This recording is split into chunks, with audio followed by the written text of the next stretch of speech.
Hello and welcome to another episode of Wine Wednesdays, where we wine and then refine our thinking.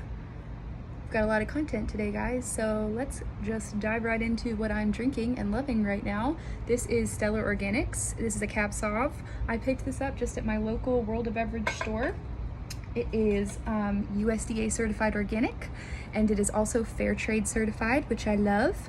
It is South African, so that's really interesting. Only $10 a bottle, at least in my store, so that was like really good. I always like the cheaper ones because typically they're really expensive, but I really like it. It is very full-bodied.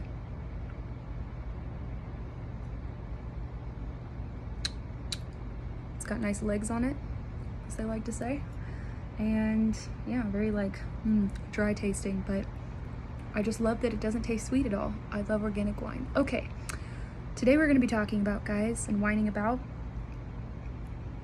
the EWG, okay? And why I don't like them or don't really trust them, but why I wouldn't throw them out altogether. That's today's topic, all right? So here we go. Okay, number one, let's talk about their conflicts of interest. This is pulling from an article. It's got lots of different cited content in it. It's a very good article. Comment below if you haven't read it yet and I will send it to you.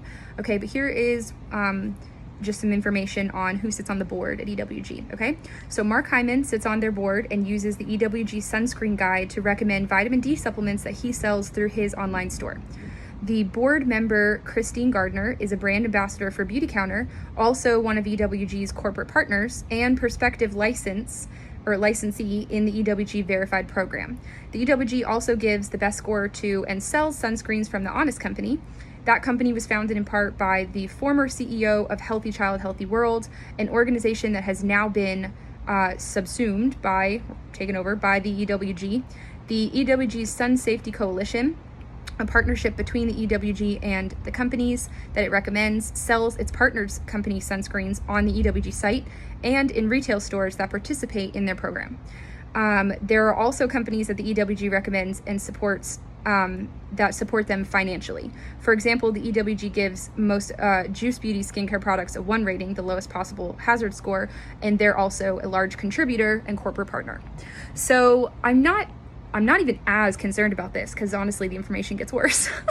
But this is just, it's not good form. It doesn't look good for them to have this many conflicts of interest and this many people sitting on their main board that also have so many long histories and ties with many of the companies that they're recommending. Now, does this really mean that they're lying about the companies and that those companies really aren't good? No, not necessarily. I've looked into Juice Beauty, I've looked into Beautycounter, I think they're fine. So, you know, like I said, it's not even really one of the main concerns as much as it looks sketch, okay? Let's get into the EWG verified stamp. That is my number 2 here. Okay, number 1 was conflicts of interest. Number 2, the EWG verified aspect, okay? So here's the thing. In order to get EWG verified, you have to pay a pretty good amount.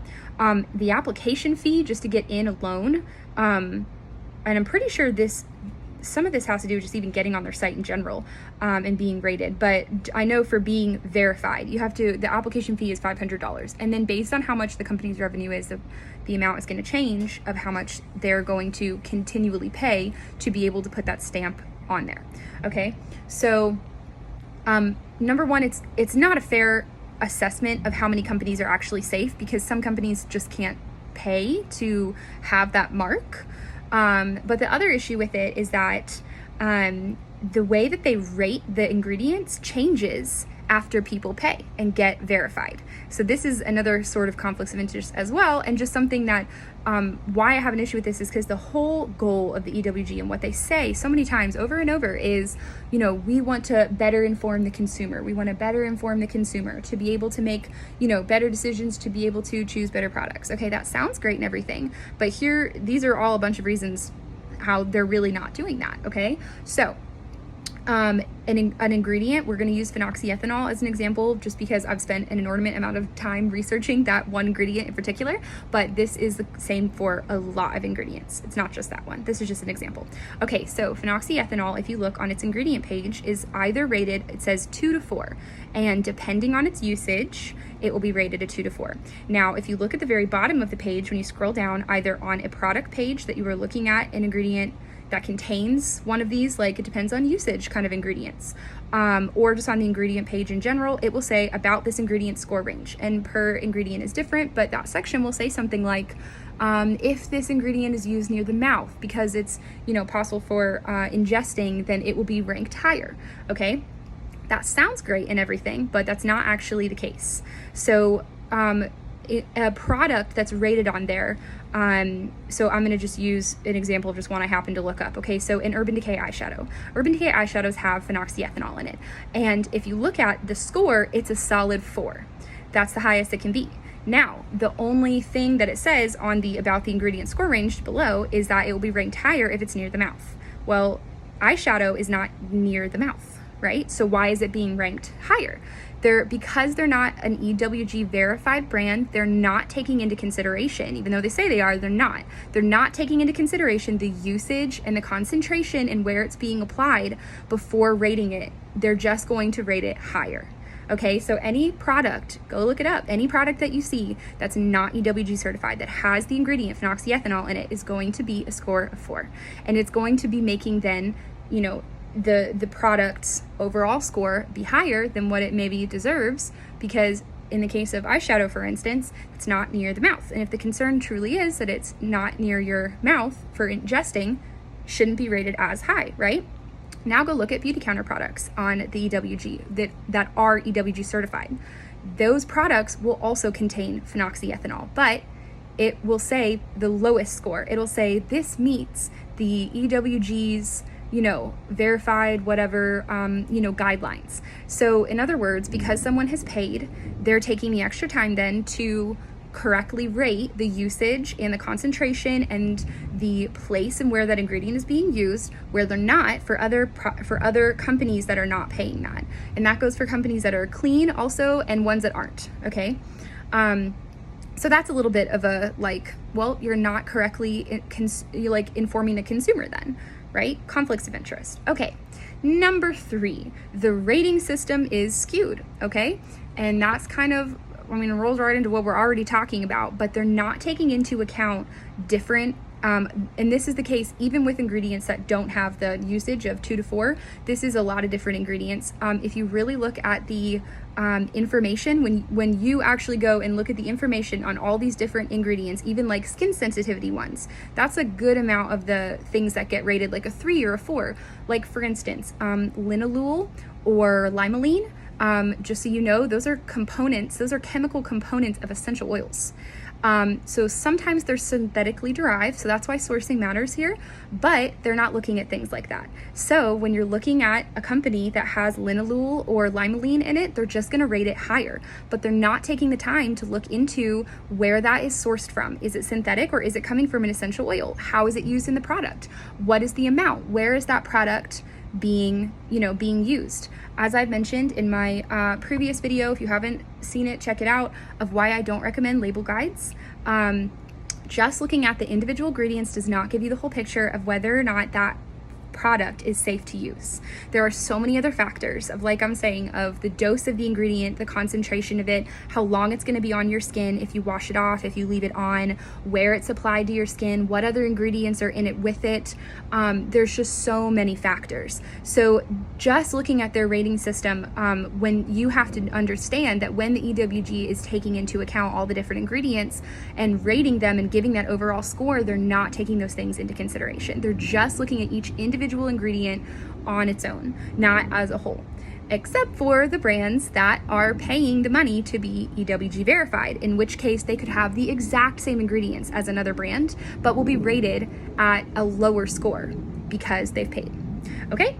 Which also brings us to the clickable links versus not. If you look on a page, an ingredient page for one of the ingredients on the EWG website, let's say phenoxyethanol, you'll look and see that the links that they have to it like linking different sources are never clickable, which I think is really interesting because that's a very easy thing to add, just a hyperlink to something, okay? But what they do have hyperlinks to are some brands that aren't even EWG verified, or get this, are even rated a safe score. Now this isn't the case for all of them, okay? But here's an example. You can go verify it. I literally just looked it up, Mary Kay, all right? So Mary Kay is a brand, not a non-toxic brand, right? They sell a lot of products that are a very high score on the EWG site. But if you go to a lot of their products, it was most all of them I clicked on, there is a link to purchase it via Amazon that the EWG is getting some skin in, okay? Now here's why this matters of putting a hyperlink in, for those of you that don't know. So because I'm working on my website, I'm learning more about this, putting a hyperlink in, it's called a backlink, okay? And that backlink is really important for how Google's SEO, the search engine optimization, is looking at and validating your site and the other person's site. So in other words, it's very lucrative to have a backlink linking to someone else's site because it's telling Google that that other site is a legit site. So that means that, especially with these companies being as big as they are, either one, the EWG is being paid like a fee or something to include that hyperlink to buy the Mary Kay products, or they're getting a commission off of people that click on that link to buy it and purchase it. Either way, it kind of falls into our conflict of interest thing here because they're getting paid for products that they wouldn't even recommend as safe, but because they've put in that backlink, that hyperlink, it's just another way of like, okay, this is a little sketch. Like, why would the source that you're putting in here on this page about, just different research sites, different scientific studies, why aren't those clickable? But then why are you linking the place of where to go buy some of these other products that you wouldn't even say is safe? Okay. All right. Now that brings us to my final thing. I think we're on point 4, which is the individual ingredient pages on the EWG, okay? They're not updated and they're not accurate. And that's a really, really big issue because I know what most of you are thinking at this point. It's, okay, so maybe I just won't go to the EWG for looking at their overall rating. I'll just go to their individual ingredients page and I'll just read what ingredients they, of what the safety data there is on the ingredients. Here's the issue with that, okay? Because that's what I was doing for a while. After I did a ton of research on phenoxyethanol, I went and looked at what the EWG's page had to say, safety-wise, about that ingredient, and here's what I found. They said that they only had listed that Japan had a restriction on it, and that is false. The US, Japan, and the EU all have the exact same safety restriction on that ingredient, which is to be used at a 1% or less amount, per the formula. They also had only 1 or 2 studies linked, the website, you could kind of copy and paste it, which is extremely hard to do. I had to recopy it 4 different times, but whatever. One of them was not even a real study, so there's that. The other one that they cited was a study with mice that had to do with injecting it orally. So that doesn't have to do with how we're using it on an eyeshadow. The other one was about vaccines. It was a study on vaccines, about how there was nervous system damage from vaccines. Okay, so the thing with that is, this is apples and oranges. And what's concerning about this is that the EWG claims to have a lot of scientists on staff. Scientists should know how to correctly read and assess a scientific study. Okay, so they should know that human trials are much better and much more conclusive than animal studies. That those are just a starting point. They're not, you can't go off of that. Though yet, all over, even in the EWG's pesticide, different things about the Dirty Dozen and whatnot, they're constantly citing studies that are very inconclusive when you actually look at the study about the safety of that ingredient.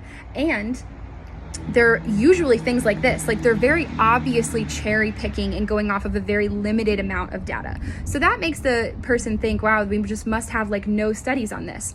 False. So when you go and look at phenoxyethanol, and I looked in the top 5 online scientific journals, there are so many studies that have done human trials over a long period of time in the exact amount, 1% or less used in products on on humans in the dose that it would be, the concentration that it would be, and it has shown over and over and over and over that it is fine, and that there is no problems, and that there was no sensitivities, and that there was no bioaccumulation, there was no problem with getting into the bloodstream, whatever. All of those studies have been completely conclusive, but the EWG doesn't cite that at all. They don't cite any one of those studies on that ingredients page. So not only is it inaccurate, but it's also not updated. It's like they haven't updated it in 20 years. So if someone else who hasn't done this research looks at it, it's going to be like, oh, there must not be many studies on this at all. What does that then lead to? Fear mongering, because then it's, well, then this must be really bad and we should really avoid this because look at this, there's been no studies. It's false. There's been so many studies on it, but they don't show it. Okay. So these are just really a couple of the issues that I have with them. Now, here's the other part, right? Why I wouldn't throw them out altogether though. Okay. Here's why I wouldn't throw them out altogether. My main concerns with the EWG is that I do not trust when they say that a product is not safe or an ingredient is not safe. However, I understand that people do not have the time to just, do all of this research themselves. Like, who has time for that, So I understand that there's really not other sources like this that really break down different products or ingredients at all. So generally speaking, I'd say when the EWG has a verified product or brand and they say something is safe, I do typically agree with that. That's really the only reason why I wouldn't totally throw them out. I would just be very cautious if I were you moving forward in just believing when they say something is not safe and really look into that more yourself. But if they're saying something is safe, it typically really is. When I really haven't ever seen a time where I've looked at something that they have verified or safe and I was like, that's weird, that shouldn't be, that's definitely toxic. No. So that's really the only reason why I wouldn't do that. Also, one more thing, okay? Just throwing it out there. The Think Dirty app is even worse, okay? So don't even go there. I would recommend the EWG over the Think Dirty app, okay? That one is terrible. I've said this before, so you guys may have already heard this, but take, for example, Lysol product and a, Mrs. Meyer's cleaner or a Method cleaner, okay?